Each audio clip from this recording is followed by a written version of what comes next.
Bismillahirrahmanirrahim. Assalamu alaikum hürmetli görürmenler. Haftalik muhim haberler programımızı görüşünlerini karşılayalımız. Ben Abdullah Yalqın. Qadirli görürmenlerimiz, bugün 2025 yılı 16 Mart yakşembe. Her yakşembe günü etdigende bir hafta jarayonida vatanimiz Şarq Türkistan ve dünya gün tertibidagi eng muhim haberlarni qisqa analiz qilgan shaklda huzuringizga sunib kelyapmiz. Qanundaqda oldi bilan bu haftadagi xabarlarimizning mavzulariga ko'z yuritib o'taylik. Xitoyning ikki yig'inida irqiy qirg'inchilik siyosatlari qayta ta'kidlandi. Trump Xitoy mallariga qo'ygan tamojni bejining ta'siri ko'rinishga boshladi.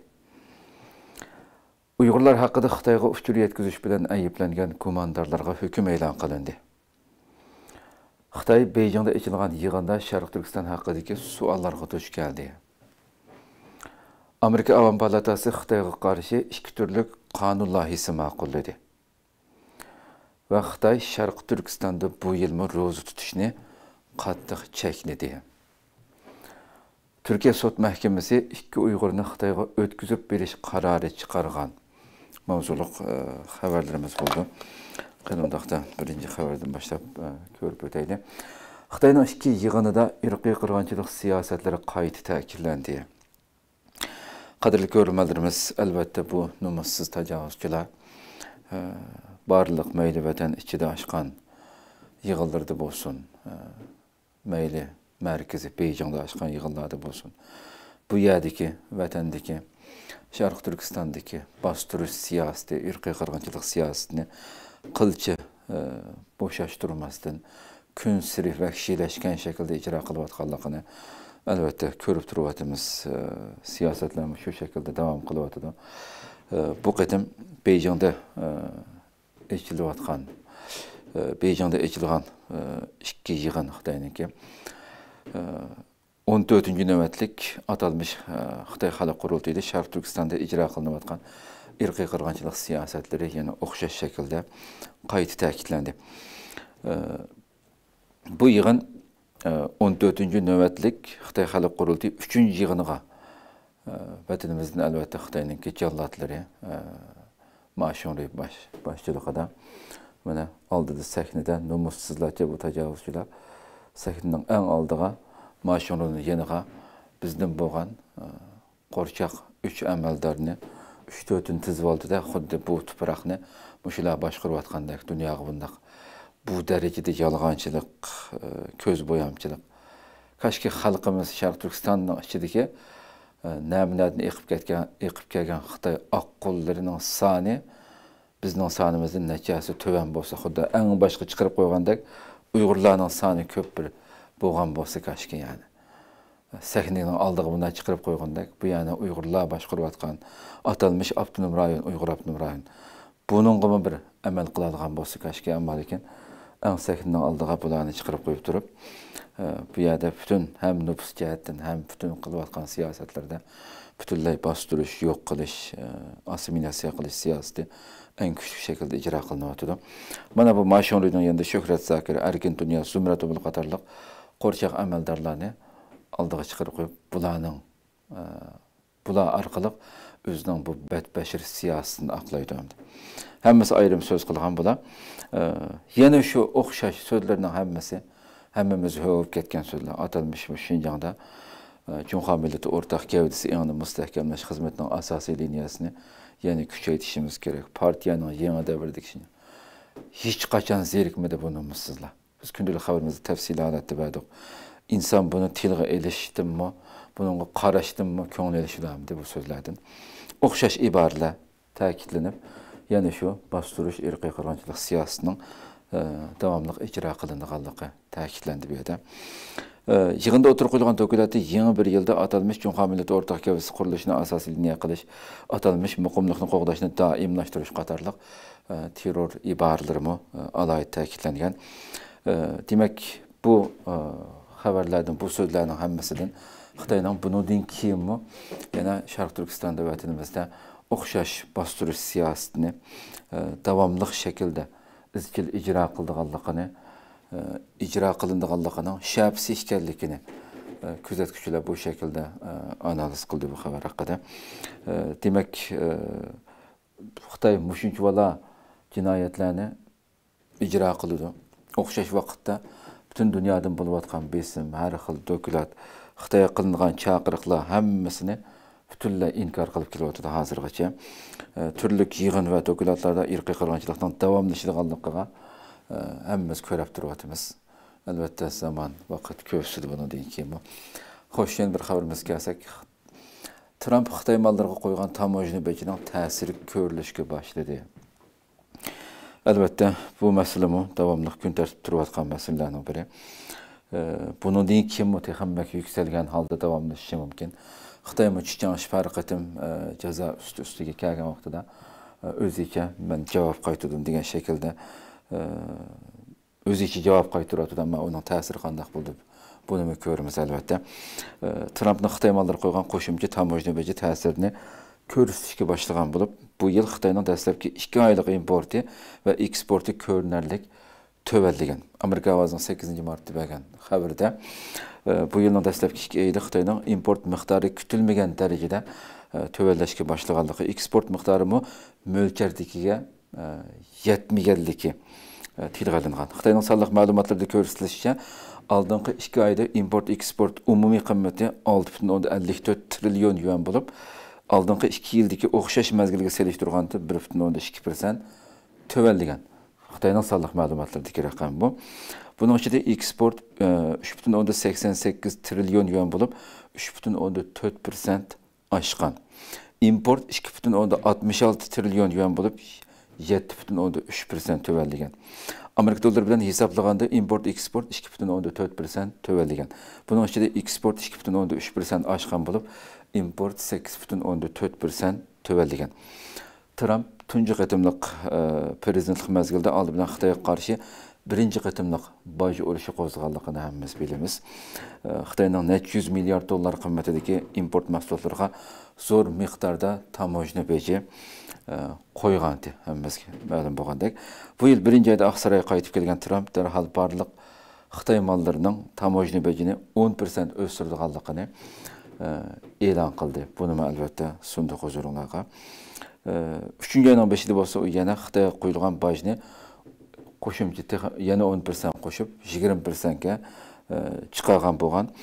Demak, eng boshdagi umumiy malga 25% boj, uning ustiga 10%dan 10%dan 2 qatimliq bilan hozir 45% gacha, ya'ni Xitoy mallariga qo'yilgan boj taxminan 45% ga yetgan bir vaziyatda hozir. Demak, bundan keyin Xitoy buningga har qatim shunday boj qo'yilgan vaqtida kunlik xabarimizni sunyapmiz.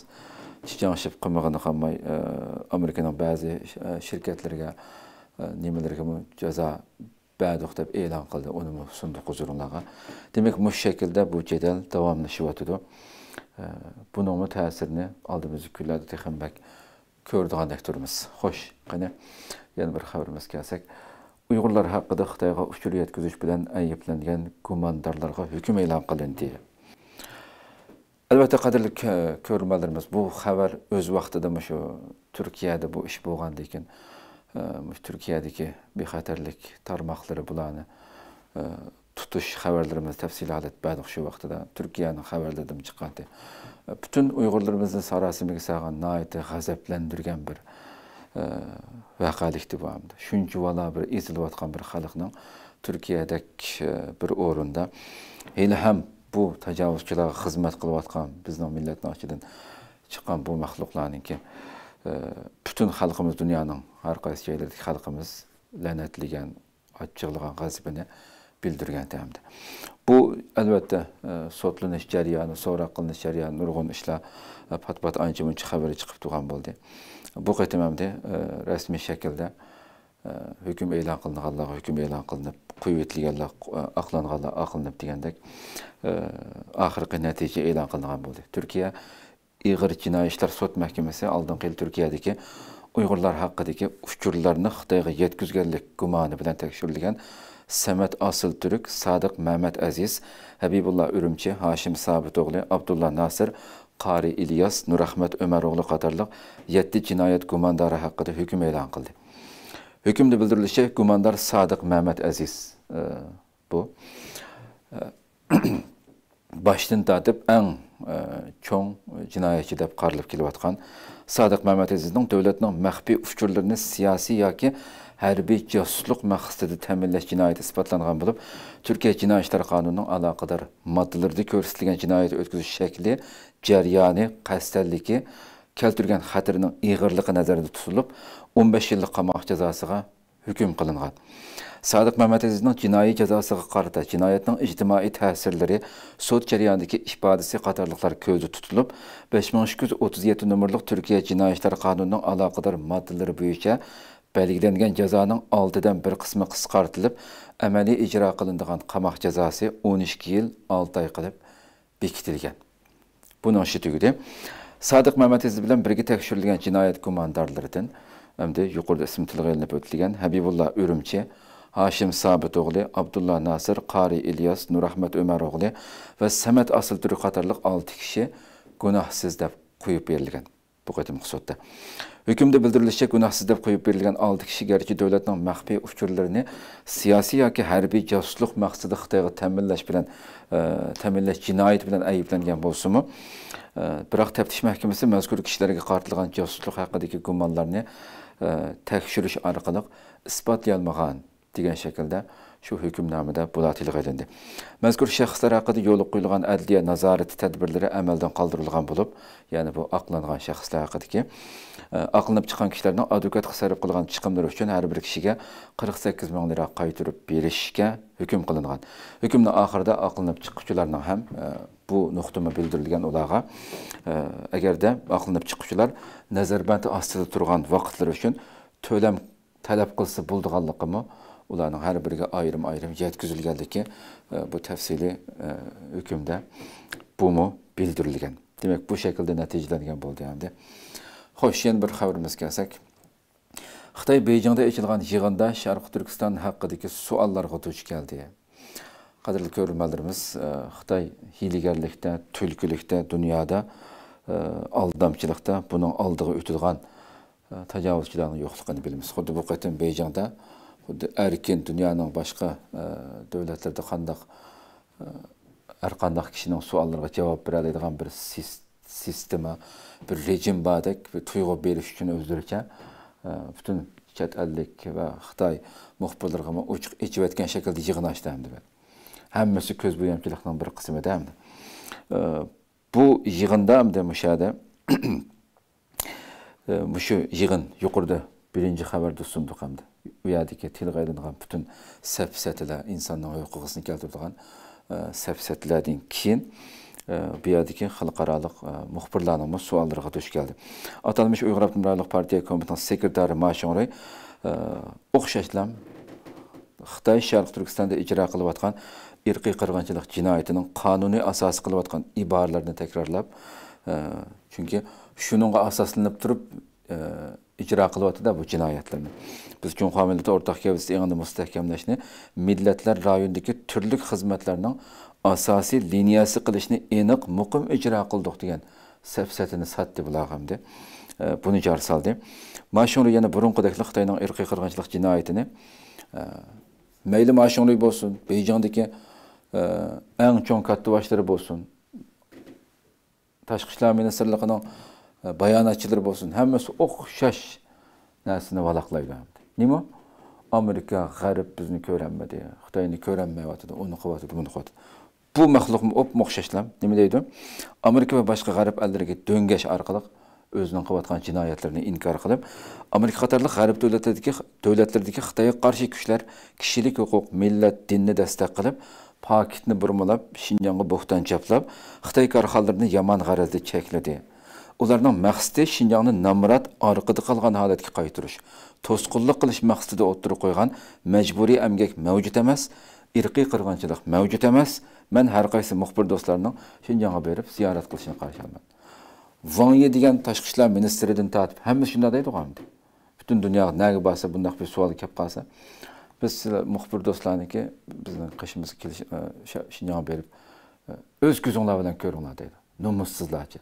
Türkiye'ye yıllarca deb kelyotdi. Hatta ministerlikten tortib Türkiye maxsus o'zimiz o'makavatimiz desa, ashunga hozirgacha unutdimi? Unutdi. Mavlud Çavuşoğlu davri tugab o'tib bo'ldi. Hakan Fidan işim hazır hukuk tutqulu xil oldu. Texçi bir müstakil bir özü xalıgan yerге bara alaydigan bir ömekni yollayamadı Türkiye'me. Xitoy numussuzlarcha amma bu kelganda o erkin kep özüni ko'rib ketinglar deydi. Amma perdining orqasida numussuzlarcha men qulluqingdan so'rab naga apasam shu yerga ma'qul desang kel, bo'lmasa undaq xalıgancha berib, xalıgancha erkin şekilde ziyorat qilishingga unumayman deydigan numussuzlar. Amma miyada butunlay muxbirlarga kep ziyorat qilib ketinglar, o'z ko'zinglar bilan ko'ringlar deydi. Numussuzlarcha. Texnim deydi, Şinjan xuddi biz Namrat bir qalanda bir yerdik. Sen qalandalar naminadan kelib bizning vatanda sen Xitoylarni bilgan samirtib dunyoning oldida shundoq maydonni kirib o'ltiradigan holatga kelgan ne? Bizning vatan Sharq Turkiston edi aslida. Bu numussuzlar edi. Şinjan Namrat orqada qolgan holatga qaytirish uchun bular g'arb bizni ko'rmay tirishyapti. Sen nejislar asli yo'qolsang bu yerda dunyoning eng boy davlatlari qatorida bo'lib, ko'kka ko'tariladigan bir zemin bu. Narini bir ketman topini teshib bo'g'ishiz boyliq chiqadigan bir zemin bu. Ama bu xalqni eng Namrat o'z diyorida ish topolmaydigan shu har hafta so'zlab kelyapmiz. Bu millat, bu zeminning egalari o'zining vatanida xizmat topolmay sen nejislarninki yaklishiga, xo'rlishiga, xohlagancha bozaq qilishiga, u yoq bu yoqqa choptirishlarga, yeli u yoqqa bor, yeli bu yoqqa bor. Diplomi, qo'lda qobiliyati bor turibmi, bizning xalqimizning ko'rayotgan sanab tugatkusiz narsani ko'ryapti. Bu nejislar amma numussuzlarcha xuddi bizga yaxshilik qilayotgandek, xuddi bu yana taraqqiy qilish uchun, bu zamin uchun kuch chiqarayotgandek qiyofatga kirib oldi bu numussuzlar. Bu yana xuddi qon sho'rg'ichidek bütün zaminning hamma tarafini bu xalqning qinni sho'rash bilan birga boyligini shumirayotgan bu nejislar, bu tajovuzchilar numussuzlarcha buni chalvaqab so'zlayalaydi o'ylab boqaylik. Düşmanımız bu derecede pastkash hamdi. Qo'rchoq rais Erkin Tunyoz bo'lsa, g'arb ellardan kelgan muxbirlarninki so'zlarga deydi. Xitoy shirkatlarining majburiy emgak sababli Amerika tarafidan jazo tizimligiga kirgizilganligiga qanday qarash kerak degan savolga g'arb muxbirining javob berib nima deydi? O'xshashli jinoyatlarni o'zining jinoyatlarini inkor qildi. Cevabıda bu emniyetke uygun emas. Qaidaga to'g'ri kelmaydi. Qonun asosi yo'q. Biz qat'iy qarshi turamiz. Bir qism korxonalarimiz Şinjanda majburiy emgak mavjud degan bir qism tashkilot va apparatlarni qonun bo'yicha arz qildi. Nima deydi Aqstin? Biz texnik ko'p korxonaning qonun qurolidan foydalanib, qonunlik huquq manfaatini qo'g'dishiga ilhom va madad beramiz deb jar soldi. Ya o'ylab boqaylik, bu so'zlarni inson haqiqatan yani nima deyishini bilmay qoldi bu numussizliklar hamdi. Qonun bilmaydigan numussiz tajovuzchilar qonun haqida gap qila olmaydi. Uning keyindan qonun bo'yicha arz qildi biz. Sizning butun atrof bu yerdagi yerlashtirilgan korxonalarning hammasining keyinda sizning sizqindan chiqmaydigan korxonalar hammani amaliyotda sen qilyapsan. Xitoy tajovuzchilar qilyapti buni. Mayli arz qilish nuqtasidan bo'lsin. Hammasini sizning sizib bergan sizqin bilan ma'noyapti. Amaliyotda. Ama bular xuddi hammasini o'zlari qilayotgandek. Ya bu so'zlar o'ylab qo'yaylik. Halbuki buni aksicha Xitoyning Sharq Turkistondagi asosligi Uyg'urlar bo'lgan boshqa qirindosh Turkiy xalqlarga qaratgan keng ko'lamda tutqun qilish, majburiy emgak silish, surgun qilish qarab qo'yaylik shu ko'rinishlarni bu.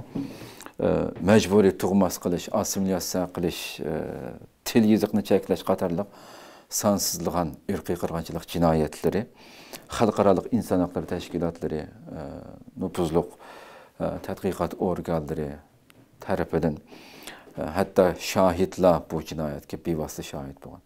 Dunyoda tukilib turdi, ammo numussizlarcha, dab yuzlarcha chiqib oldida, bütün muxbirlarning kamerasi oldida hech bir shaklda xijilolmasdan bu numussizlikni men hech bir narsa qilmadim. Men bu yerni gullantiryapman deb bu numussizlikni deyalaydi.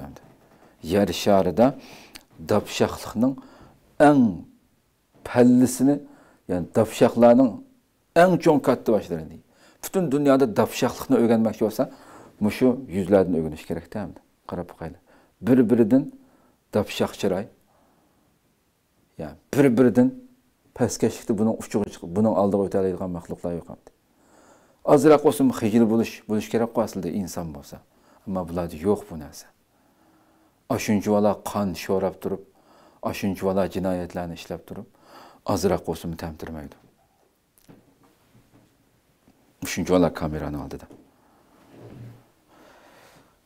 Xo'sh, yana bir xabarimiz kelsak. Amerika Avam Palatasi Xitoyga qarshi 2 turlik qonun loyihasi ma'qulladi. Albatta, bu turdagi xabarlarmi ko'plab chiqib turdi davomli. Hammalarga ma'lum bo'lgandek, bu qatim Amerika Avam Palatasi Xitoyga munosabatli 2 qonun loyihasini yana o'xshashlam o'rtaq ovoz bilan ma'qulladi. Bu qonun loyihalariga asosan Davlat bexatarlik ministrligining Xitoy shirkatlari ishlab chiqargan batareyalarni setib olish cheklangan hamda Davlat bexatarlik ministrligida Xitoydan keladigan tahdidlarni nazorat qiladigan va uningga taqobil turadigan xizmat guruhi qurildi ekanda. Nəhayət muhim bir qadam albatta bu. Bu qonun loyihalari keyingi qadamda Kengash palatasida muzokara qo'yildi ekan.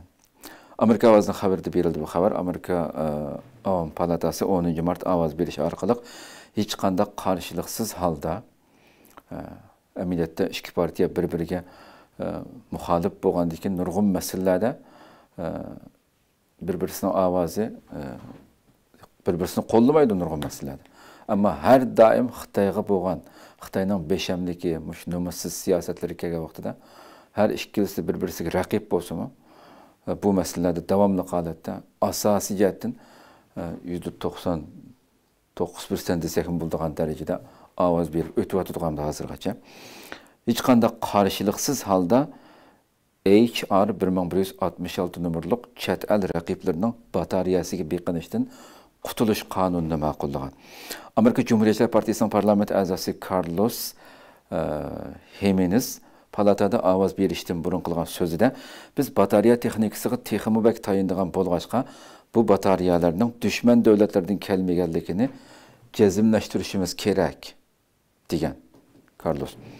Avam palatasi Davlat bexatarlik komitesidagi demokratchi parlament a'zosi Lu Korea bo'lsa, palata yig'inida so'z qilib, demokratchilarning bu qonun loyihasini qo'llaydiganligini, Xitoyga hargizmi Amerikaning davlat bexatarligiga buzg'unchilik qilish fursati yaratib berishga bo'lmaydiganligini, Amerikaning o'z davlatida bu sohadagi ishlab chiqarish asosini taraqqiy qildirish kerakligini ta'kidlagan. Xo'sh, demak bu shaklda bu qonun ikki qonun loyihasi ma'qullandi degan gap. Xo'sh, yana bir xabarimiz kelsak, Xitoy Sharq Turkistonda bu yilmi ro'za tutishni qattiq cheklagan. Qadrli ko'ruvchilarimiz, albatta aziz xalqimiz, bu muborak butun dunyo musulmonlari, hatto ustiga bomba yig'ayotgan bugun dunyoda 50 necha ming inson qatl qilingan, shahid qilingan shu G'azzadagi va yoki dunyoning boshqa har qanday yerda har kuni ustiga bomba yig'ayotgan bir diyorlardimi cheklanish ehtimolligi, ya'ni inson o'ylabmi yetamaydi hamda. Ashunda yaldimi musulmonlar shu bombalarning ostida bo'lsa, erkin ro'zasini tutib, iftasini qilib, qancha sharoit bo'lsa, ammo hech kim kelib sen ro'za tutmaysan deydigan narsani ig'izdan chiqarmaydi, ashunda yaldadim.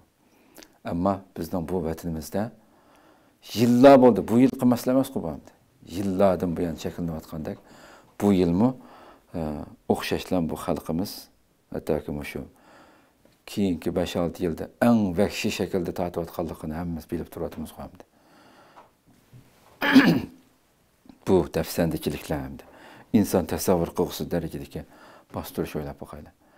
Ya bir musulmonning uyida, ya'ni hech kimga ta'sir qilmaydigan, hech qanday bir insonga uning bir zarlichilik bir ta'sir bo'lmaydigan, kechasi qopib so'rliqni o'zining uyida chiroq yondirib, so'rliq tamoqini yemaydigan darajada o'ylab qol yer sharida shunday bir musulmonlar bormi deb. Bizdan boshqa. Ya'ni boshqalarga qabul qildirishmi tasvir ishda bormi? Shunday bir ishning bo'lib o'tganligini. İsmini oshkorlamaslik sharti bilan ziyoratimizni qabul qilgan bir uchur bilan ta'minlik uchun bildirishcha, Xitoy bu yilmi bu muborak Ramazon oyi kirgandan boshlab xalqimizning ro'za tutishni cheklaganligi haqida ma'lumot berdi bizga. Uni oshkorlashicha Xitoy Uyg'urlarning maxfiy ro'za tutishni cheklash uchun maxsus ko'cha chorlag'uchi o'rinlashtirgan. Bo'lib, ular kechida ko'chma-ko'cha aylanib nazorat qilib, qaysi uyda chiroq yurib qolgan hamon isbot sifatida suratga tortib oldi ekan. Biraz yani bu qatim burungu hatta shu bostirib kiriblam shunday qildigan yerlar bo'lishi aniq yani biz bilamiz qo'yamdi. Ama ma hazır ma nomussizlar biraz nima deymiz buni hamda. Ya bularning tili bo'yicha ham ozroq hamda ma besim qattiq bo'layotganligi uchun yani hozir besib kirmayli deb qoldim hamda. Balki markaziy shaharlarda besib kirmay rasmga tortib olib, atisi chaqirtib apirib nomussizlik qilayotgan bo'lsa kerak hamda. Ama yeza janubdagi nurg'un shahar yezilarda bu nomussizlar unda bo'lib qolsa, shu yezidagi itlari, chaparmallari besib kiriblar nomussizlikni qildiganmdi. Resim tortib oldi ekan. Atisi ular aholi komitetiga soqchixonaga chaqirilib, so'roq qilinishga boshladi ekan. So'roqda kechida uyingni chirg'a nima ish qilyordi? Suhurlik yedingmi? Uydagilardan kimlar suhurlik yedi degandek savollarni so'raydi ekan. Chaqirilgan kishilar hojatxonaga chiqqanligini, kechasi men hojatxonaga chiqdim. Balasi qilib qolganligi, qo'y kalisi qarg'al degandek sabablarni ko'rsatsimi, soqchilar yoki Xitoy xodimlari bu xil javoblarga ishonmay, bunu isbotlash uchun, ro'za tutmaganligini isbotlash uchun ularning oldiga suv, tomoq bir narsani qo'yib, ashuni ichishga majburlaydiganligini bu ma'lumotni berdi-da. Xitoy yillardan beri Sharq Turkistonda islom dini va musulmonlarni umumyuzlik bostirishdan iborat terror siyosatlarini qonunlashtirib, islom diniga aloqador barliq so'z harakatlarini, ibodatlarni hammasini buni qanchilgan qatim sunduq sonini men bilmayman buni. Mush o'xshash iboralarni qancha mingdan qatim sungandik biz sizlarga. O'ylab qo'ying. Va butun mushu vatanimizdagi nurg'un 16 mingdan ortiq masjid camilarni chiqib o'tganligini nüfuzluq biz emas, boshqa nüfuzluq organlar tarafidan sun'iy hamroh suratlari orqali isbotlangan sonsizlagan dinimizni yo'qotish uchun, milliy bizga oid bo'lgan hamma narsani yo'qotish uchun Xitoylarning qanday pastkaşliklarni qilganligini hammamiz bilamiz, qadrli ko'ruvchilarimiz. Demak, mushu darajada jinoyatlarni qilyotdi. Bir tarafdan yani yolg'on har xil saxta ziyoratlarni o'rinlashtirib, kishilarning islom dunyosining ko'zini bo'yash, dunyoning ko'zini bo'yash uchun to'xtamay u yerda ta'tirdash yo'qotni qilyotdi, ko'z bo'yamchilik qilyotdi butun dunyoga qarata. Demak, mushu darajada vahshiylik to'xtovsiz holatda davom qilyotdi, qadrli ko'ruvchilarimiz. Xo'sh, yana bir xabarimiz kelsak. Turkiya sud mahkamasi 2 Uyg'urni Xitoyga o'tkazib berish qarori chiqargan. Demak, bu albatta texi yaqinda bu Tayland fojiasidan keyin xalqimizning ko'ngli u qayg'uda turayotgan bir mezgilda Turkiyadan bunday bir qarordan chiqishi butun dunyodagi Uyg'urlarimizni albatta cho'chitgan bir xabar bo'ldi bu. Yani boshqa dunyoning har qanday bir yerdan bundan narsa chiqib qolsa, uncha valla cho'chib ketmaydi. Ammo Turkiyadagi bir Uyg'urlar shuncha valla bizning tatiyotgan nimalarimizni biladigan bir yerdami bunday bir qarorning chiqishi, bu xabarga chiqib qolishimi ichinishlik bir ish amaliyotda. Buning albatta bu jiddiy cho'chitdi xalqimizni. Bu yerdagi tashkilotlar, har qaysi turk tashkilotlar bo'lsin, Uyg'urlar bo'lsin, kuchli shaklda harakat qilib, shu juma kuni ham 14-martda ham 13-martda xabar chiqdi, qaror gazetida Turkiyaniki yuqoridagi chiqqan hamon 14-chislar atislam Turkiyadagi shu bu to'g'riliq axborot e'lon qildi. Sud mahkamasining oldida, Istanbul rayonlik sud mahkamasining oldida bu axborot e'lon qilish yig'ini o'tkazildi bu yerda. Bu qarorga qarshi holatda. Qaror gazetasining xabarida bo'lsa 13-martda ba'da Istanbul 16 va 18 ma'muriy sud mahkamalari Xitoyning irqiy qirg'inchilik jinoyati sababli chet elga chiqib Turkiyada yashayotgan Erkin Abduvali va Mahmud Inoyat ismli 2 Uyg'urni 3-davlatga emas, balki bevosita Xitoyga qaytarish qarori haqida qaror chiqarganda bulardi. Qarorda o'z davlatiga qaytarilgan ahvolda zulmga uchraydiganligi haqida jiddiy konkret moddiy dalil yo'q degan bahona tilga ilinganamdi. Bu derecede ahmaklık kılamdı. Ben bunu çıkan hemen köygen hemen oyuldum ki hem de Türkiye hem de çoğun bir devlet bir adamda her xil partiye her xil fikirdeki kişiler var bir adam. Bunu asla ben çokum mesela dünyadaki nurgun halkımız bildi Türkiye'deki komünist zihniyetideki devamlı kalıtı doğup verinecek deyip bir maksuk var mı Komünist Parti'nin başlığı. O çıkıp bütün kanallara çıkıp bizim vatandaki hem işini xuddi u yerda hech qanday zulm bo'lish mumkin emasdek tushuntirdi. Hamma narsa Turkiyadan erkindek tushuntirdi. Hatto jamining sonini tilga olib, Turkiyadagi jami sonidan jiq masjid jamilarning borligini musulmonlar shunda erkin yashayotganligini nomussizlarchi deydi. O fikrda nurg'un insonlar var. Men shunda o'yladim ki bu qarorni chiqargan agarda bu hokimlarningki tigini biroz tekshirib qarasak shundoq chiqib qolish ehtimoli intayin cho'ng deb qarayman. Demak, shu shaklda, ya'ni qaytarilsa hech qanday bir xatarga uchraydiganligi haqida jiddiy konkret moddiy dalil yo'q. Degan shaklda bu bahona bilan hamda buni qaytaramiz degan narsa hukm e'lon qilingan. Ziyonkashlikka uchragan Uyg'urlarning advokati bo'lsa, sud mahkamasi chiqargan qarorning Turkiya hukumatining Uyg'urlarni Xitoyga qaytarishga bo'lmaydi degan va'dasiga zid bo'lib qolmay, yana xalqaro kelishimlarga xilof ekanligini dalil qilish orqali qarorning bekor qilinishi haqida Turkiya Oliy sud mahkamasiga iltimos sungan. Chunki biz ilgirimi shu eng avjiga chiqqan vaqtlarda shu Uyg'urlarning qaytarilishi u bu degan vaqtlarda hozirgi Turkiyadagi hokimiyatning mas'ullar tarafidan biz Uyg'urlarni asla Xitoyga qaytarishga bo'lmaydi deb har qaysi ko'chmanlar idorasini tutib turish organlariga shunda xat buyruq yo'llaganligini necha yillar burun xabar qilgan tuqqandim. Demak, ya'ni mavjud hukumatning bu shaklda qaytarib o'tish ehtimoli yo'q. Shomayadikalik advokatmi sud mahkamasiga Oliy sud sungan nimasida bu mavjud hukumatning va'dasiga zid bir ish ham xalqaro kelishimlarga xilof ekanligini bildirib Oliy sudga iltimos sungan. Turkiyada sud mahkamasining tunji qatim Uyg'urlarni bevosita Xitoyga qaytarish qarori chiqarishi muajiratga Uyg'urlarni cho'chitdi va Uyg'urlarning taqdiri haqida andisha qo'zg'adi albatta. Sudning mazkur qaroriga norozilik bildirish uchun 14 mart Xalqaro Sharq Turkiston Tashkilotlar Birligi, Sharq Turkiston Inson huquqlari ko'zitish jamiyati va Xalqaro ko'chmanlar huquqi jamiyati birlikda İstanbul Rayonluq Ma'muriy sud mahkamasi oldida axborot e'lon qilish yig'ini o'tkazdi bu yerda. Albatta hammasi yig'ilishda Xalqaro ko'chmanlar huquqi jamiyati muavin raisi Ibrohim Ergin, İnsan Hakları ve Mazlumlar üçün Hamkarlık Cemiyeti Reisi Kaya Kartal ve Şarkı Türkistan İnsan Hakları Közüş Cemiyeti Baş Katibi Abdülahad Udun Qatarlıqlar ayrım bayanat okup ötü bu yerda. İnsan Hakları Közüş Cemiyeti'nin bayanatı da sud mahkemesining iki Uyghur haqqidagi qarorining qonuniy krizis bo'lib qolmasdan, balki insonparvarlik va axloqiy krizis ekanligi. Sud qarorining yana Turkiyaning tarixiy mas'uliyatiga zid ekanligi. Turkiya her daim deydi o. Biz faqat Türkiye Cumhuriyeti emas. Bizning bir nayet uzun tarixga suzulgan bir yıldızımız var, bizning nurg'un mas'uliyetimiz var deydi mesela. Ta Cumhur Prezident Erdoğan'dan başlap. Ve Osmanlı imperiyasi hüküm sürgen rayonlardaki xalqlarning yaşayotgan shu yerdagi bütün har qanday masalasiga shu tarixiy tuyg'u bilan muomala qiladi. Bunu kelayotgan bir Türkiye'deki bir devletke bu Türkiye'nin tarihi mas'uliyetiga zid ekanligi bu ishninki.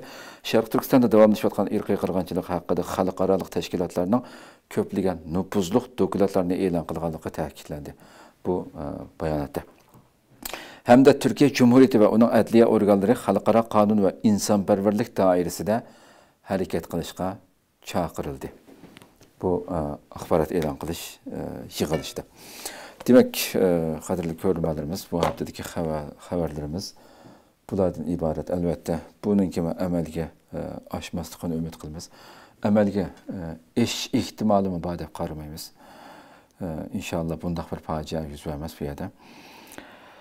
Xo'sh, demek xabarlarimiz bulardan ibaret.